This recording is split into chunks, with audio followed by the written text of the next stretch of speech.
Dália, um gênero botânico originário do México, é conhecido mundialmente por sua beleza. Atualmente existem mais de 3.000 espécies dessa planta, variadas em tamanhos, formas, cores e significados. A dália branca, por exemplo, pode simbolizar união e esperança.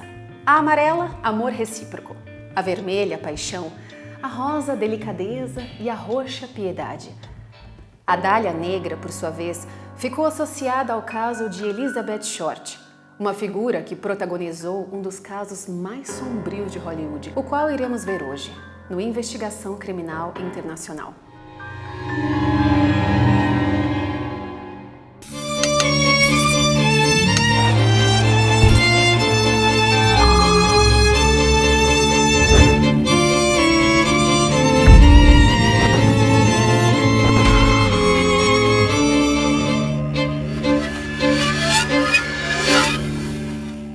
Vamos começar conhecendo a vítima do nosso caso de hoje. No dia 29 de julho de 1924, no estado de Massachusetts, nasceu Elizabeth Short, a dália negra. Entre 5 irmãos, Elizabeth era a filha do meio. Quando ainda era muito nova, sofreu com tuberculose e asma, tendo parte da infância marcada por crises de saúde. O pai de Betty, como ela era conhecida, foi uma das vítimas da grande quebra da Bolsa de Valores de Nova York em 1929, perdendo quase todos os bens da família, o que gerou muitos impactos na saúde mental desse homem. Certo dia, ele estacionou o carro ao lado de uma ponte e nunca mais foi visto, dando a entender que ele teria cometido ou suicídio ou que ele teria abandonado a todos. Com pouco tempo de vida, a jovem já havia sofrido muito, mas isso nunca tirou seus sonhos e suas esperanças. Ela amava o cinema e se inspirava principalmente em Diana Durbin, atriz famosa por musicais e comédias, conhecida também por seus looks escuros, coisa que Elizabeth passou a adotar. Com seus cabelos lisos e pretos e seus olhos azuis, a garota chamava muita atenção pela sua beleza. Ainda na adolescência, descobriu-se que seu pai estava vivo e morando na Califórnia. Como ela sofria muito com asma, sua mãe, preocupada com a saúde de Betty, achou que passar os invernos em um lugar quente ia fazer melhor para a saúde dela. Assim, Elizabeth começou a passar os invernos com o pai na Califórnia e no verão voltava para Medford, onde ela vivia com a mãe e os irmãos. Mais tarde, Elizabeth se mudou para a cidade de Santa Bárbara, na Califórnia, e lá acabou sendo presa por oferecer bebida ao menor de idade. Ela foi mandada de volta para a cidade de Medford para cumprir a pena. E ao sair da prisão, se mudou mais uma vez, indo para o estado da Flórida. E lá, ela conhece aquele que potencialmente se tornaria o amor de sua vida, o Major Matthew Michael Gordon Jr., um oficial extremamente condecorado do exército estadunidense. Segundo Elizabeth, o Major teria pedido ela em casamento por uma carta vinda diretamente da Índia, onde ele estava cumprindo uma operação militar, e ela teria aceitado. Porém, mais uma vez, a vida não foi fácil para Betty. O Major Matthew morreu em 10 de agosto de 1945 em um acidente de avião, antes mesmo que ele pudesse voltar aos Estados Unidos. Em 1946, ela volta para Los Angeles para visitar um antigo namorado, mas eles não ficam juntos. Na cidade, Betty começa a frequentar diversos núcleos de atores e atrizes, produtores de Hollywood, passando a ganhar certa notoriedade nesse ramo e tentando alavancar uma carreira. Porém, infelizmente, a história de Elizabeth Short teve mais um capítulo triste, sendo este o último de sua vida. Era 15 de janeiro de 1947. Uma mulher chamada Betty Basinger estava passeando com a filha pequena em uma calçada na Avenida South Norton, em Los Angeles, quando notou algo estranho atrás dos arbustos em meio ao mato. Ao se aproximar, ela viu o formato de um corpo. Inicialmente não acreditou no que estava vendo, supôs que não poderia ser real aquilo, e então pensou que se tratava de um manequim. Porém, ao chegar mais perto, ela se deparou com o que realmente era: o corpo sem vida de Elizabeth Short. Aqui vem o elemento mais sombrio desse caso: a maneira como o corpo estava. Provavelmente ninguém que visse aquilo acreditaria ser real. E eu já deixo avisado aqui que a gente vai descrever um cenário extremo de violência. Então prossiga apenas se estiver em condições de assistir. Afinal, como estava esse corpo? Elizabeth foi encontrada deitada de costas, com os braços erguidos acima da cabeça, os cotovelos dobrados e as pernas abertas. O corpo da jovem havia sido cortado ao meio, mais ou menos na altura da cintura, de forma que o fígado estava exposto.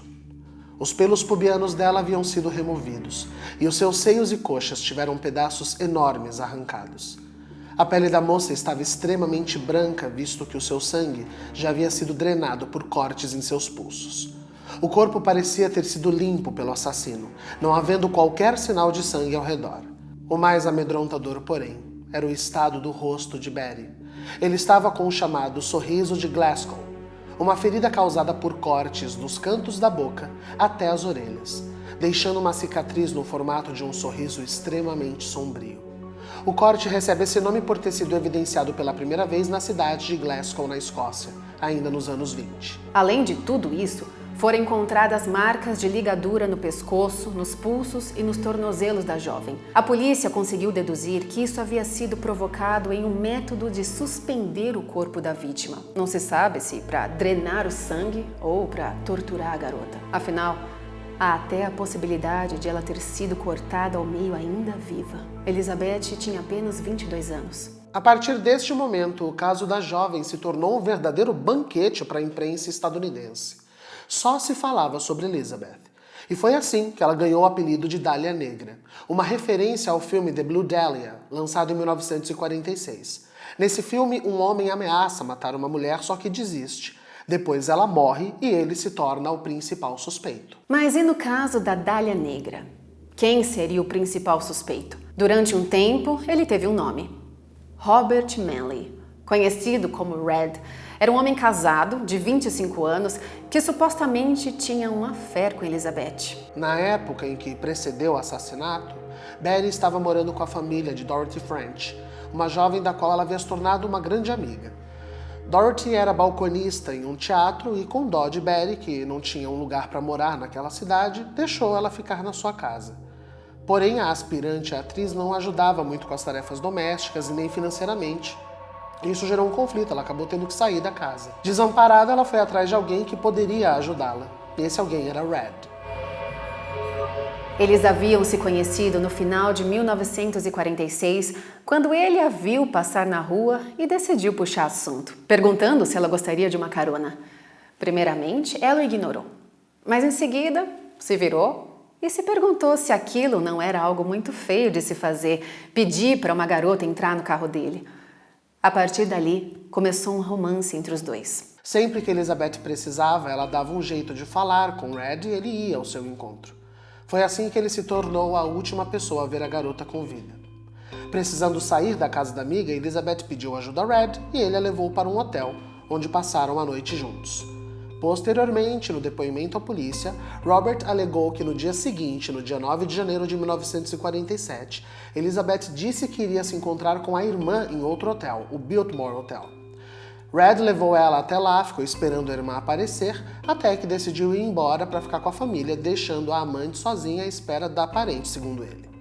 Depois disso, Elizabeth só foi vista novamente, já sem vida.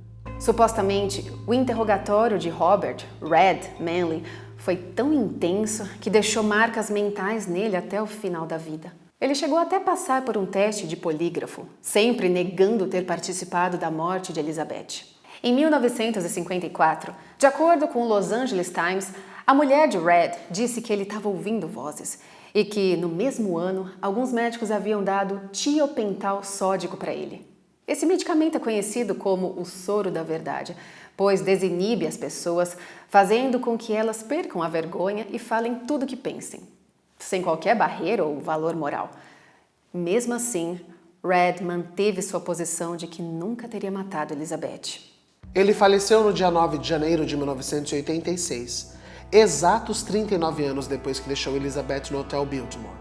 Apesar das negações, sempre ficaram dúvidas sobre a culpa de Robert. Mas se não foi Robert, então quem poderia ter matado a jovem? Alguns dias após o encontro do corpo de Elizabeth, o jornal Los Angeles Herald Examiner recebeu um pacote junto de um bilhete, no qual estava escrito que dentro da embalagem havia pertences da Dália Negra. Realmente havia diversas coisas de Elizabeth ali, incluindo sua certidão de nascimento, seu cartão de seguro social, uma agenda e até mesmo fotos dela com alguns militares. Porém, nunca se soube quem enviou o pacote. Os jornais passaram a receber diversas denúncias e mais de 50 pessoas chegaram a confessar o crime.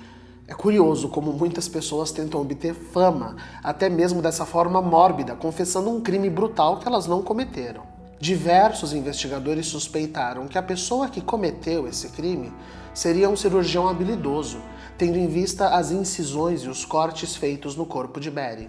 O colunista Larry Harnish, por exemplo, acreditava que um cirurgião chamado Walter Bailey teria cometido o crime, pois tinha algumas conexões com a jovem. A filha do cirurgião conhecia a irmã de Elizabeth. Ele tinha um consultório perto do hotel onde ela foi vista pela última vez. E o corpo foi encontrado a 1 quarteirão de distância da casa da ex-mulher de Bailey. Harnish acredita que, após o divórcio, o cirurgião estava sofrendo de um Alzheimer ainda não diagnosticado. Assim, segundo a teoria do colunista, Bailey teria cruzado caminho com a jovem e, em um súbito ataque de fúria, a atacou.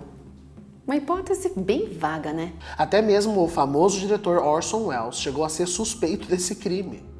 Mary Patience, uma moça que cresceu com Elizabeth, escreveu um livro sobre o assassinato discutindo essa possível participação de Orson Welles.